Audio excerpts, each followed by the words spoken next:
begin with a 2-minute opening statement, and then we move to what I think is the best part of all of these forums, is your questions. We have several people who put their name in the box to ask questions. It'll be kept open if you want to get one of the slips and put your name in the box while the questioning is going on. Feel free to do so, but without any other statements, Mr.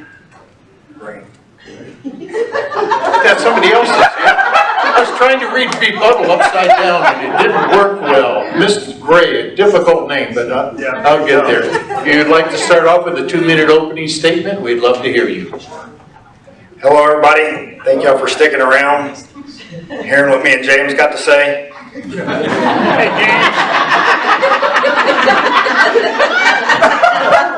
So I'd like to start out and tell you a little bit about what made me want to run for Precinct 4 County Commissioner. The job intrigues me because it's a hands-on job. I don't want to go be a state senator or state representative or sit on an HOA or anything like that, or a board. I see something that I can fix. I see something that's not running very efficiently. I see the surge in growth and the amount of people we've got over in Precinct 4, New Caney, Splendora, Porter, all the way over here to 242. It's exploding, and there are a ton of challenges. And being from New Caney, I grew up there, graduated from New Caney High School. My stepdad worked for the county for 30 years, so I grew up around it, seeing what happened, how it was run, knowing the commissioners and all the guys that worked up there. It's just something that's near and dear to me. I'm an 8th generation Texan. My family got there in the late 1800s, so I love the area. It's changing fast, and it'll never be the same again. So I'm not saying we can get that back, but I would just like to help steer and manage the growth that we're experiencing right now. I'd like to hold the developers to a higher standard. I want to hold the elected officials to a higher standard, more accountability, more transparency. It's just something that's lacking across the board, not just locally, state level, federal level, and that's what got me excited about running. It's a great opportunity to do something great. A little bit more about me personally, about my background. My lovely wife Amanda here, we've been married for a while, long enough to have a few kids. We've got 4 total. Like I said, I'm from New Caney. I studied at Sam Houston State. I'm the project manager for Humble ISD, so. Did you get the full 2 minutes? Yes. Okay. Can I speak for his 2 minutes? You can speak to answer I just didn't see the 1 minute go by, so I want to make sure you got your full 2 minutes. So you'll get plenty of time. Each question you'll have 2 minutes to answer. All right, fair enough. So we're going to start off with Kristen. I got it right the first time. Kristen. And then after Kristen, waiting in the wings will be Roxanne Stage.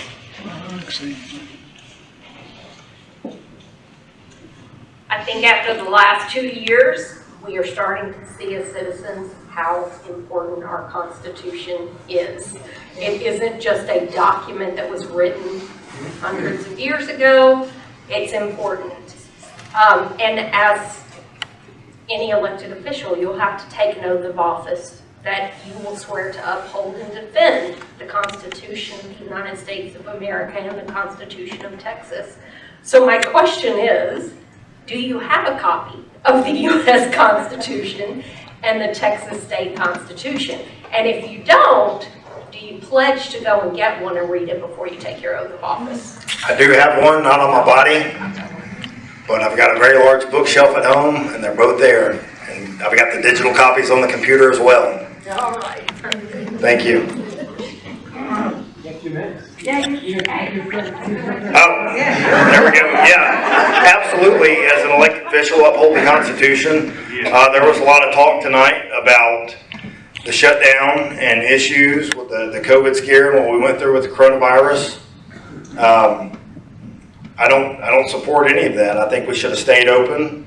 I think it's an individual liberty. If you want to wear a mask, if you want to take the vaccine, that's up to you. It shouldn't be mandated or forced upon you.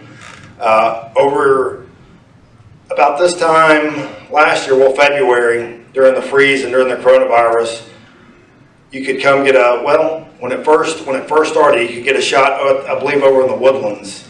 I didn't see the pop-ups over in East Montgomery County. I didn't see where our administration and Precinct 4 worked with Conroe or the court to do that for the senior citizens over where we lived in East Montgomery County. They had to try to figure it out, navigate through online and the computer, which is something they're not as familiar with, I assume, a lot of people, to try to get over here and get the vaccine and do that. Last year, we had a very hard freeze. A lot of people were down, no water, no power for a very long time.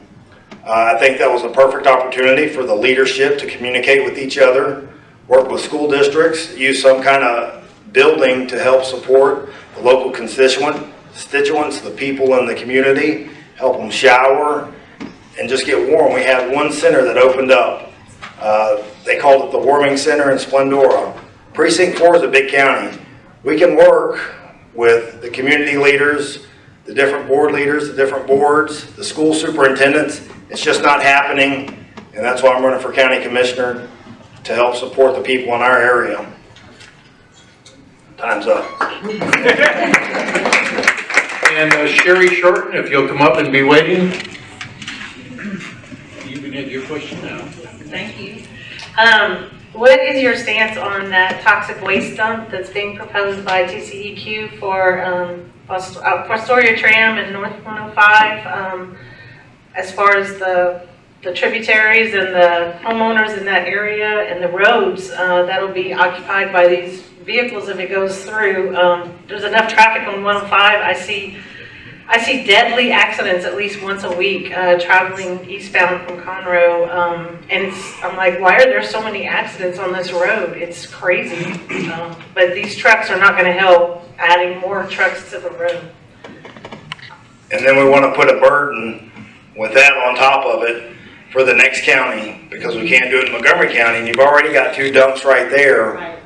My position on it is Texas is a right-to-work state, and it's still a free country, but I asked the Commissioner's Court of San Jacinto County and the different leadership at least to request them to move to higher ground. So I wrote a letter to the San Jacinto Commissioner's Court requesting traffic studies, economic impact studies, environmental studies, because what you're talking about, Fostoria and Old 105, they're not going to be able to handle it. They're already backed up for miles and struggling from that. And then the infrastructure is going to break down under that load. And then who's footing the bill?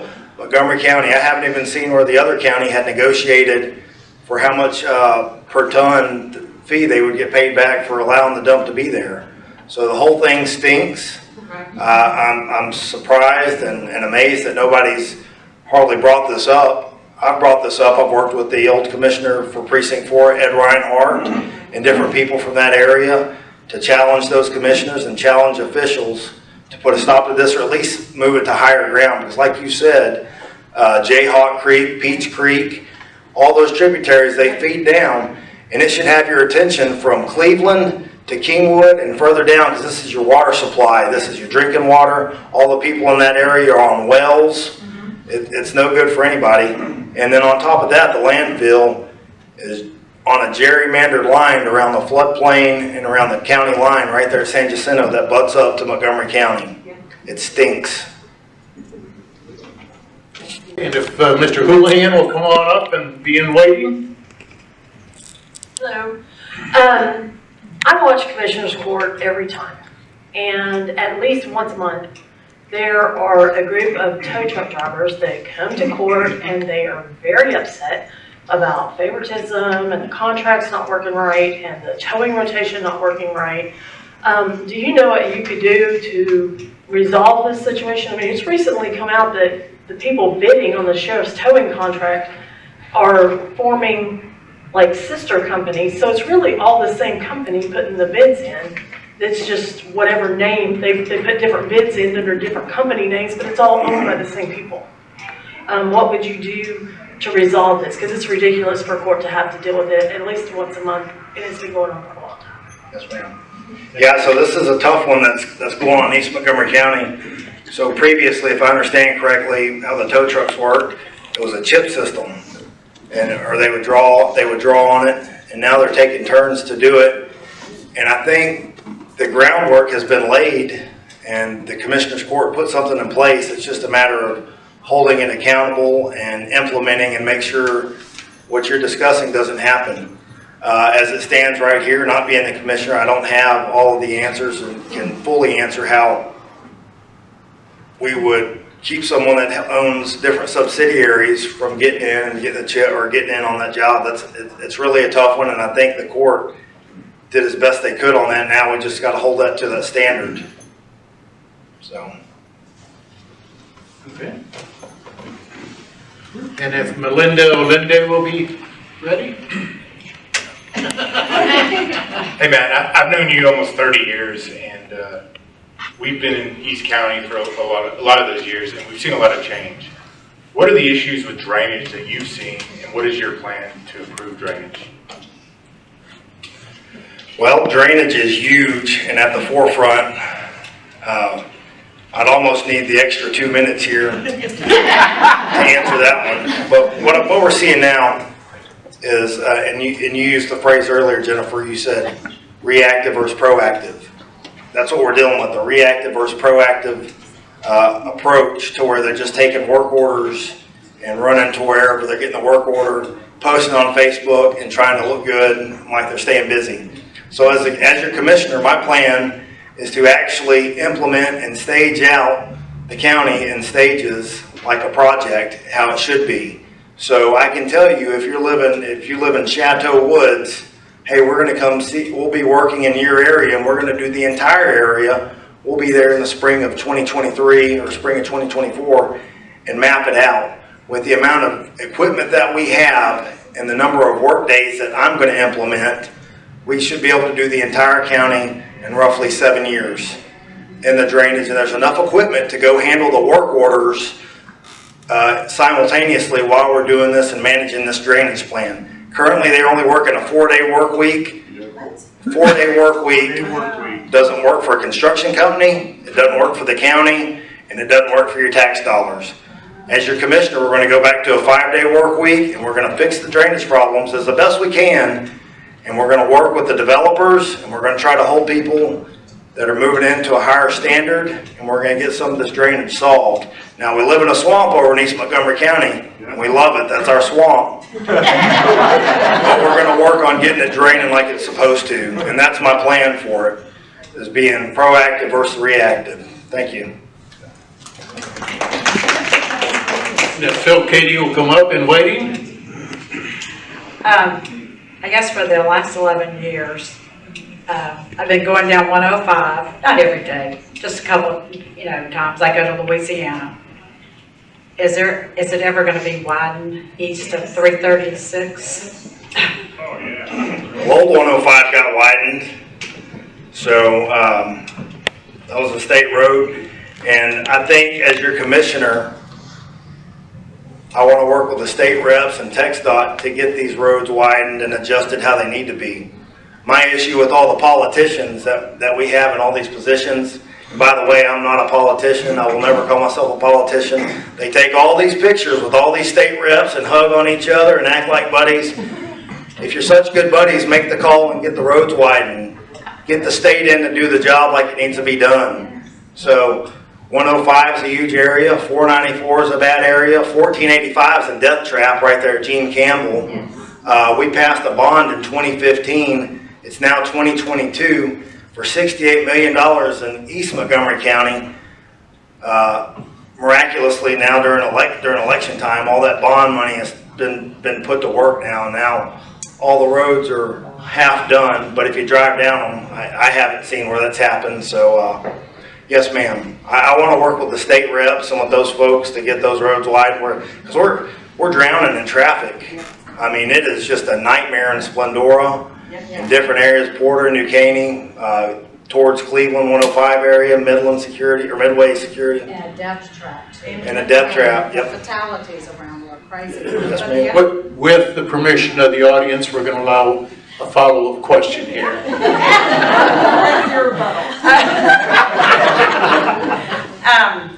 Is it also ever gonna be cleaned up? It looks awful when you drive through there. I mean, trash, I mean, it's horrible. And cleaned up around there to make it look nice. I mean, east part of the county, I mean, on 105, just is a disgrace. It's rough, and even before I decided to run, or when I was deciding and talking about, and I had posted this on Facebook and stated it, do not get, when I'm commissioner, and as commissioner of East Montgomery County Precinct 4, do not get caught dumping. I will humiliate you and will make you famous. The police officers and everybody else, I'm sick of. We've got a bunch of new people in the area. Tires, I've caught them dumping motor oil, trash. Don't get caught dumping over there. They've recently put on crews. When we get the jail going back, I like the Adopt a Mile. I still see where they're doing that in Harris County. I hadn't seen that over here in a while. I'm not sure what happened, but it's a program I think we should bring back or put in place. It's not something I'm seeing. So that's my, wherever you went, that's my position on dumping and cleaning up. They dump mobile homes. Yeah. There's a mobile home that was dumped on 105. I drove by it. Hey, Matt.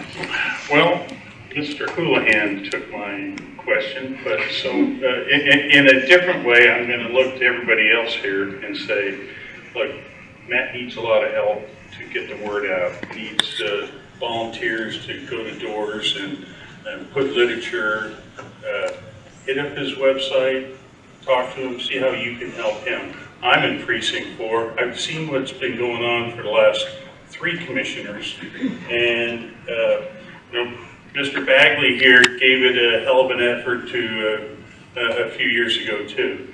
So it's time for a change. We need somebody that's going to be there for us. Yes. Thank you. And Phil, I'm glad you said that and brought that up. So the challenge for me running for commissioner, the challenge isn't proving I'm the more qualified candidate. I don't feel like it's a challenge proving I can put together a better team for the salaries that they're paying over there, where it looks like the qualifications and experience are here and the salaries are here. Don't think I haven't taken notice or the people around haven't taken notice, but with the taxpayer dollars and the money that is being paid, I will build a team that can get it done. So, like Phil said, the challenge isn't proving that I'm qualified and can do it. The challenge is getting enough voters with the name recognition, enough voters that recognize me. And I'm calling on you and all you people in the digital world to help me get the word out and share the message, spread the message. Look on the website, mattgraypct4.com, or find us on Facebook. So, thanks, Phil. Have anything else to say?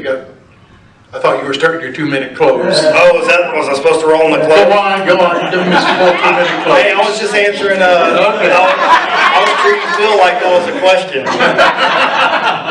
This is good. I'm glad the crowd's lightened up. I'm having fun. I hope y'all are having fun. I think this should be fun. And I think we should do a good job and knock it out of the park. That's how it should be treated. East Montgomery County has its own set of unique problems we've discussed. The roads are in shambles. We've got this bond money we've set on when inflation's at an all-time high. The left, we're lacking in planning, we're lacking in communication, we're lacking in qualifications, we're lacking in leadership. We're building brand new schools on roads that I wouldn't want to drive a go-kart down. You know, it'll knock your front end out of your vehicle. The left hand's not talking to the right hand people. That's a lot of taxpayer money building brand new facilities on junk. So, I'll close with a funny story real quick. So I was at a gathering with, the commissioner was there, And there's a lot of developers developing in the area. They're pulling their tractor trailers through there and equipment, and they're tearing up the ditches and the roads collapsing. And the rebuttal was, the solution provided by the office was to spend $170,000 to get DOT officers over there, and then get the constable's office over there to patrol and get the cops into it. And funny enough, the commissioner looked over at me and said, "Matt, you're running for county commissioner, what would you do?" So our response is, we go pull the permit of the developer from the county, and we address it with the developer. Ask them to fix it, ask them to take a different route, you fix it. Why are we spending all this money to fix the damage that you're doing? And they come back, well, how are you going to invoice them or do this? Well, there's performance bonds there. You can pull those performance bonds and look at that. So it's not the taxpayer's job to go fix that drainage every time you bust that culvert and bust that road. So needless to say, I didn't ask to respond to any other questions like that. Thank you all. Thank you.